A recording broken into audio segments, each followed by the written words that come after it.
Major funding for A Taste of Louisiana with John Folse and Company is made possible in part by Zatarain's authentic New Orleans-style dinner mixes. Zatarain's, a good way to jazz up dinner and a real New Orleans original since 1889. Hello, I'm Chef John Folse. Food is so much more than nutrition here in the South. Every weekend on Louisiana's back roads and bayous, our festivals celebrate the food, music, and cultures that make us unique. Why not join me as we visit the fairs and festivals of our state and cook up another great taste of Louisiana?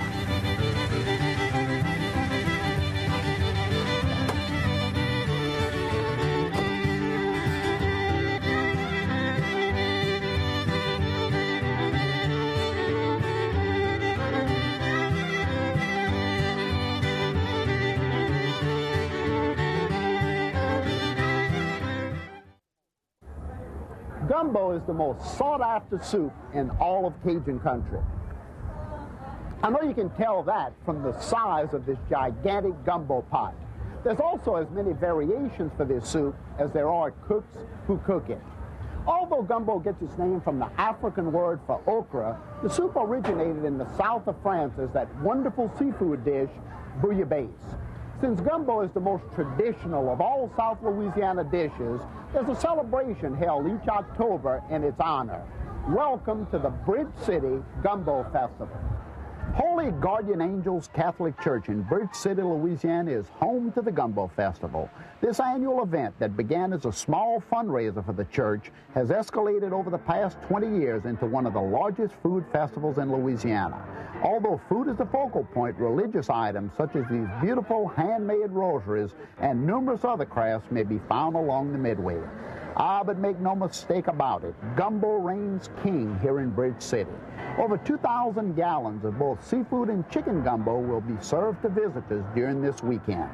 In addition, jambalaya, red beans and rice, and of course traditional favorites such as hamburgers and hot dogs may be found as well. When one says gumbo without qualification, they usually mean seafood gumbo. However, there are varieties here too numerous to mention.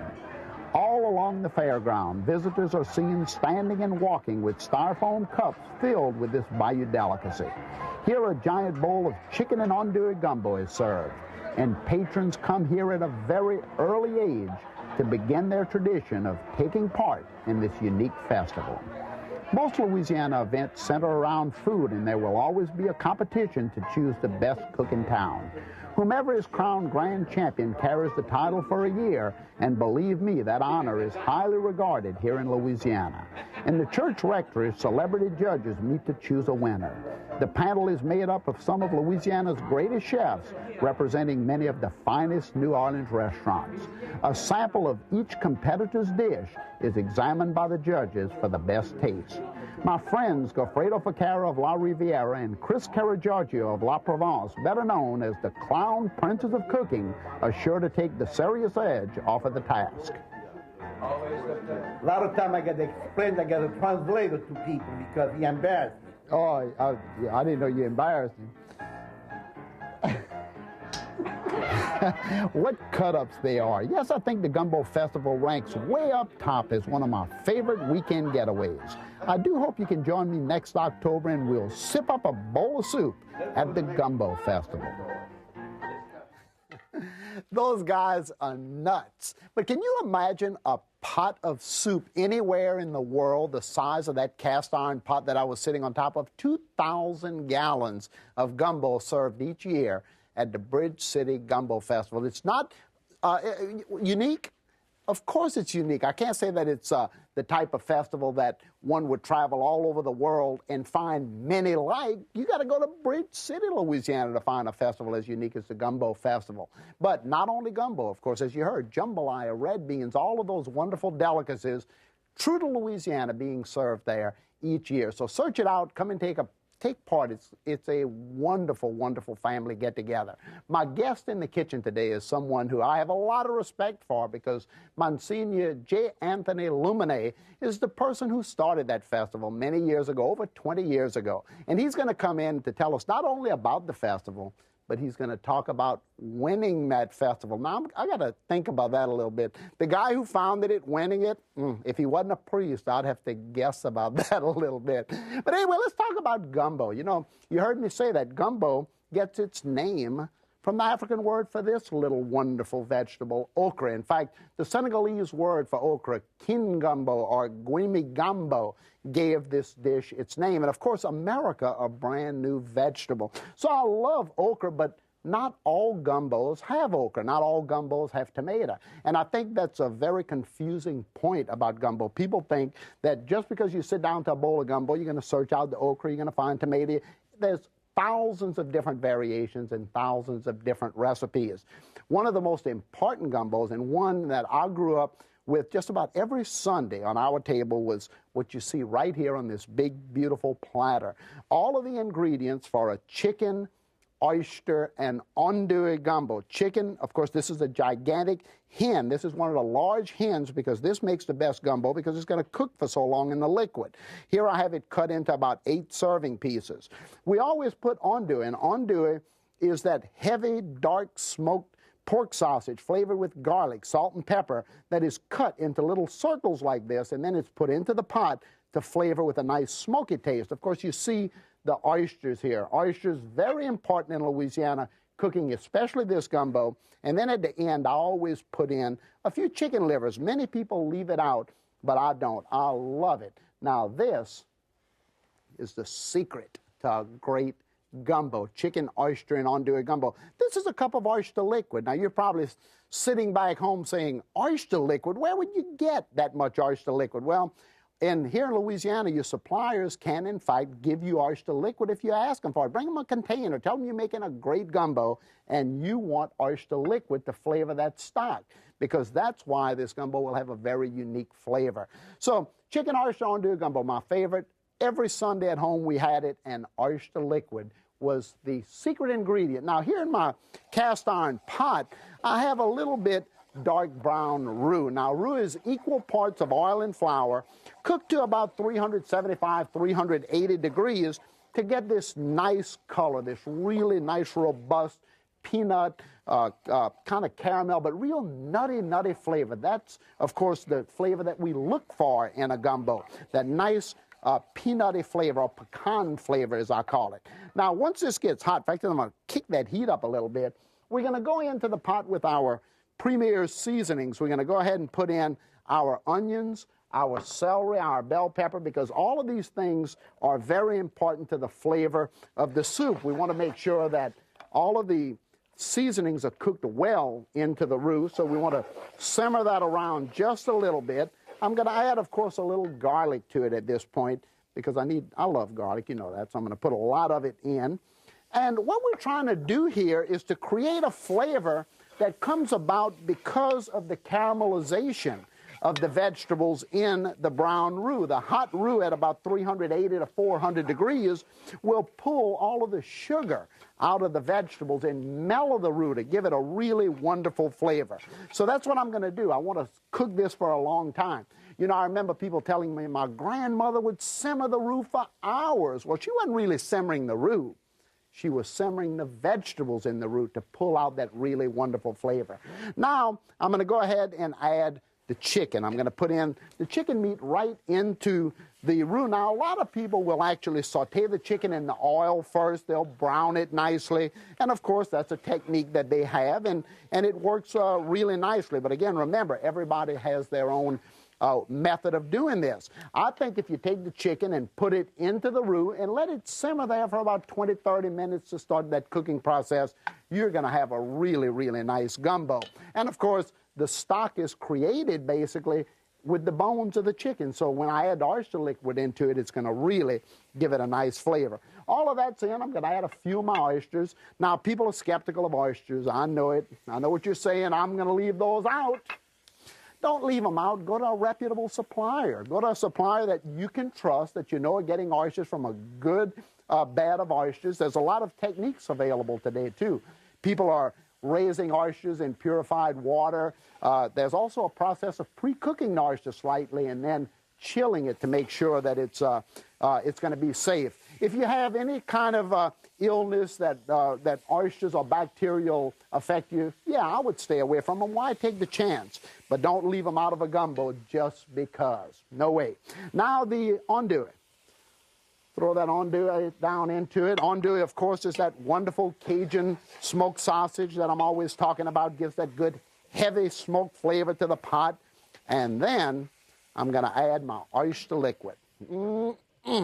Here, oyster liquid right down into the pot. No water here, all just oyster juice. And then, of course, you can come back and add a little bit oyster liquid to it if, in fact, you think that it needs to be a little thinner. You're going to see how nice and dark this gets as it starts to cook. It looks a little white now because of the oysters, but look how it's changing colors rapidly. Once the roux starts to blend into that nice roux, you're going to see how it darkens very, very quickly. Now, I would allow this to cook. You notice I hadn't put any salt and pepper and all of that in here yet. I would allow this to cook for about a half hour. Just let all the chicken tenderize. If it's a hen, it's going to take a little longer. Let it cook, and let's assume that this is cooked now for about 30 minutes. I'm going to put in some salt. I'm going to just throw in some pepper. You can throw basil, thyme, again, whatever you like, throw some in. And green onions, parsley, and right at the end, of course, about a half hour before you take it out, 15 minutes before you take it off of the pot, throw in the chicken livers and the rest of your wonderful oysters, and then throw in that parsley and green onions. That's the way I like to do it, right at the end. Now, I would always serve this over either a bowl of rice, or I have another surprise for you in a minute to tell you how we served it at home, but I want to show you what it looks like when it's all said and done. So I have to show you the top, show you this tureen of wonderful gumbo. Take a look at this thing right there. Look at that oyster andouille chicken gumbo. Imagine a nice plate of that bubbly over rice right in a big gumbo bowl right now. I wish you could be here with me.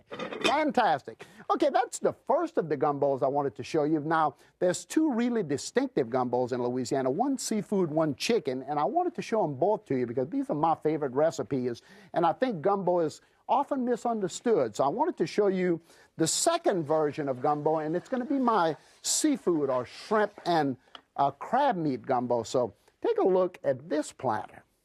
All of the ingredients of the seafood gumbo. Shrimp, of course, about 100 million pounds a year of shrimp come out of the Gulf of Mexico, and about 37 million pounds of crab meat. I have the dark crab meat and the jumbo lump crab meat right here. So you can imagine that all of these are Louisiana products. I have the 21, 25 count shrimp, the dark as well as the white. The dark shrimp are they come out of the Gulf in the summer, and the white come out of the Gulf in the winter. So we always have a good supply. You can see here I have okra. Now, this okra is smothered. I've actually chopped it like this, and once it was chopped, I sauteed it with a little tomato just to kind of get this nice smothered look, because I'm going to add that to the roux. And then right at the end, I'm going to add my crab stock. That's another very important part. So come on over here. I'm starting my roux off again in this little pot. And again, just like I did the chicken gumbo, I have to begin with my flavorings. You notice I'm adding the onions, the celery, the bell pepper. That's in every gumbo dish. We can't cook anything in Louisiana without that. Onions, celery, bell pepper. Of course, I have to add the garlic, and this dish will also call for tomatoes. You notice I didn't put tomatoes or okra in that other dish? This one does. You have to have the tomatoes and the okra here, so I'm going to saute those vegetables around just a little bit, and then I'm going to add my fresh tomatoes. Good Creole dish of New Orleans, so I'm going to add the pretty tomatoes to it. Stir that around, blend it in well, and then, of course, the smothered okra. This okra was smothered. You can put it in the oven in a skillet, smother it around for an hour or so, just till it cooks all the way down. That's the important thing. And then put it in the roux. I like to stir it right into the roux, just as I did my chicken a minute ago. Just kind of cook it in with that roux. Get it all blended well. And now I'm going to add all of my seafoods, at least the beginnings of the seafood. I'm going to add some of my smaller shrimp. This is the 70, 90 count shrimp, the little peel and devein. Then I'm going to add the claw crab meat. I'm going to save that jumbo lump for later. Put all that pretty crab in there. Get all of that nice crab. That's the most flavorful, by the way, of the crabs. The dark crab, the claw crab is definitely the most flavorful of the crab meat. So I like to put it in first to develop flavor and then come back and add the jumbo lump later. Now let this simmer for a couple of minutes, and again, just for demonstration, let's assume that this is cooked for about 20 minutes. Now I'm going to add a stock, and I want you to look at this stock pot. This stock pot has some really nice crab stock. You can see the crab shells right there, onions. Of course, I have some carrots in there, really nice flavors. So I'm going to take some of this stock and go right into my gumbo pot. I'm going to just come right on over to the gumbo and add it in. And this is going to put a wonderful crab flavor right down into the pot. So I would stir that around, and again, just like the chicken gumbo, I would allow this to cook for about 30 minutes, and once it's all done, I would go ahead and add my big shrimp, my 2125, the large ones. I leave the tails on. The jumbo lump crab meat, I'd add it in.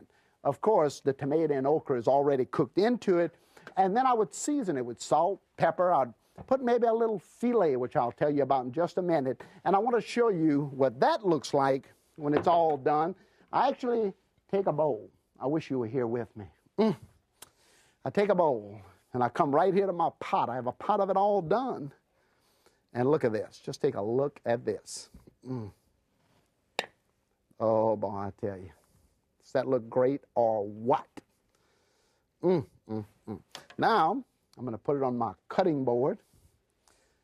And, of course, you can garnish it with some parsley. I would put a big, maybe a scoop of rice in the center, you would say. Well, maybe so, maybe not. Let me tell you what else I would serve with this. Just take a look in this little bowl over here.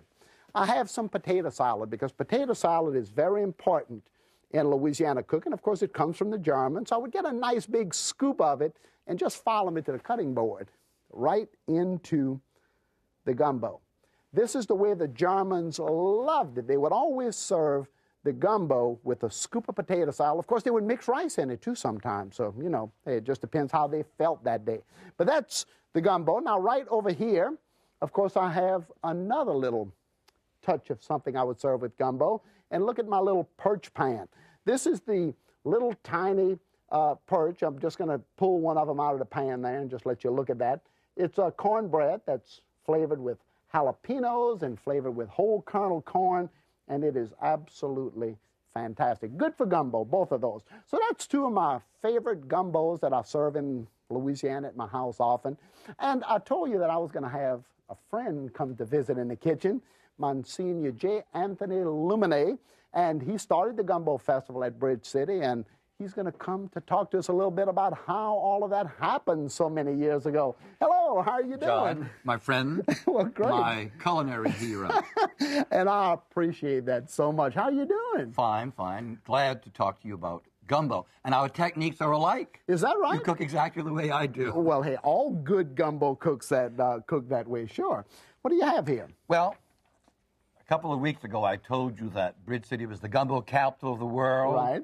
You gave me that St. Thomas doubtful look. Not me. Yes, sir.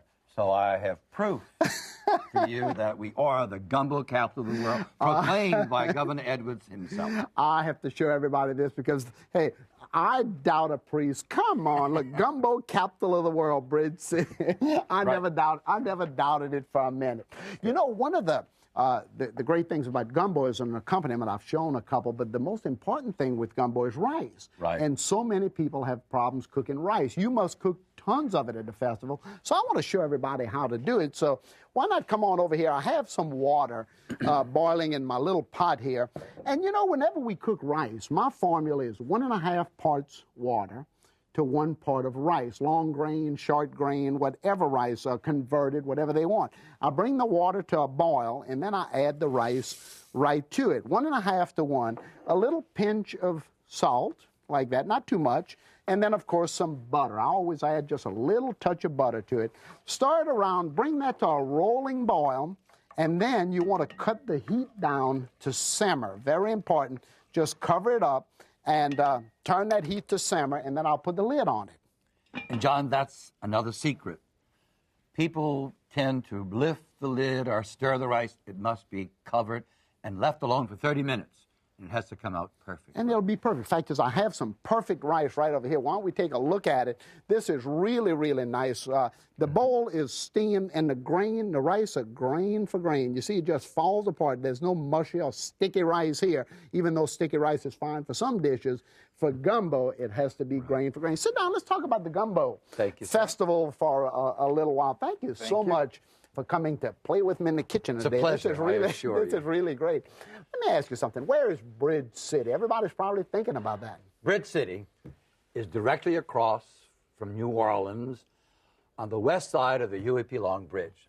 From I-10, you take the Clearview exit, and Clearview brings you right over the bridge, and you're in Bridge City, the gumbo capital of the world. Why gumbo? You could have probably done any dish you wanted to in the world, but why gumbo? Well, like you, as children, and even now as adults, our Sunday dinner was always chicken, andouille, oyster, gumbo with potato salad. This was our Sunday dinner. So, and many of the people in Bridge City had the same history, so we said gumbo would be the one that would really build our church. We call our church the Church of Gumbo built. I saw that, and it was really remarkable because it's true. You have this gorgeous church there, a wonderful big area for the festival. And when you see the sign, the church that Gumbo built, gumbo means so much more to us than just a bowl of soup, too. Just all the mixtures of the people in New Orleans. And I think it's the perfect thing. What makes your festival different? We go to festivals, and there's hundreds of thousands of people, but what makes yours different? Well, ours, I think, is a family-oriented festival. Families come and spend the whole day with us. We have something for everybody. We have a gumbo of foods, a gumbo of entertainment, a gumbo of fun, a gumbo of people. We're just a great gumbo area. Now you know, you call me Doubting Thomas here, but I mentioned you won the festival 5 times. Now, far be it from me to think for a minute, but what's your secret? Well, my secret is your secret. I start with oyster water. Is that right? That's my stock. Oyster water from the beginning. And that's the way my mother did it. I used my mother's recipe every time I entered the contest. And it was her recipe that helped me to win. Well, you know, so often people are skeptical of oysters, and I know there's been so many oyster scares. And I even mentioned a minute ago that get a reputable supplier, because oysters are so flavorful and they're so wonderful in a dish, and obviously you're not afraid to use them, huh? Of course not. It would not be gumbo without oysters for me. And I agree. Who basically... who attends festivals? When you see all of these people, you mentioned families just now, but I go from festival to festival and I see a lot of the same people. Who are they? Well, they're professional festival goers. They go to all the festivals, but yet we have tour buses that come into New Orleans, and we have requests from all over the world to include the Gumbo Festival in their travel packet. So we get people from Japan, from Madrid, from Acapulco. Hawaii calls every year to ask how the Gumbo Festival is going this particular year. So there's worldwide interest in the festival. What about churches being involved in festivals? I know there's always talk about churches should be involved in this, so that people try to qualify it. What do you say about when people ask that question? You shouldn't be involved in all of these different kind of things. Well, John, I think that our Gumbo Festival has brought our people together. It's not just a financial success, it's a social. We're a family of God, and this makes us even closer to one another because we have about 600 people who make this Gumbo Festival possible. So it's brought them together like nothing else could. And for a very great cause. Why should John Folse come to Bridge City? Well, next time we have a festival, John Folse is going to be one of our gumbo cooking judges. Okay, you're putting me on the spot. Huh? Right, and we're going to promise you that you come once, we'll make you so happy that you'll come back again and again and again. And that's why you see the same faces, because they're so happy they come back again and again and again. Well, I've been to the festival once or twice, and I have to say I've not only enjoyed the magnificent food that I've had there, because the food at your festival is, without a doubt, coming from a chef, one of the best food festivals in all of Louisiana because of the variety of foods. But at the same time, you've just got some really good cooks. So thanks so much for bringing the festival to us, allowing me to come and judge. And thank all of you for stopping by as we continue to visit the fairs and festivals of Louisiana, and as we continue to cook up more great Taste of Louisiana. We're going to watch perch pans here. Maybe we ought to taste one of these, yes. huh? I'm good. Have one of those.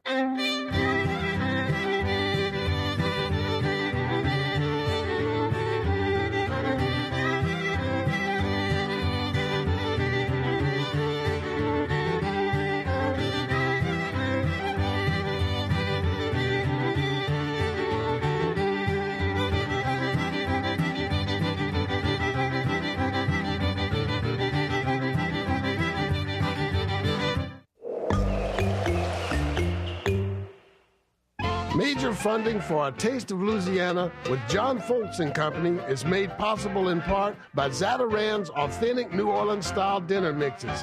Zatarain's, a good way to jazz up dinner and a real New Orleans original since 1889. This is PBS. The companion cookbook to A Taste of Louisiana is available for $19.95. Chef John Folse's Louisiana Sampler features recipes and history behind Louisiana's fairs and festivals.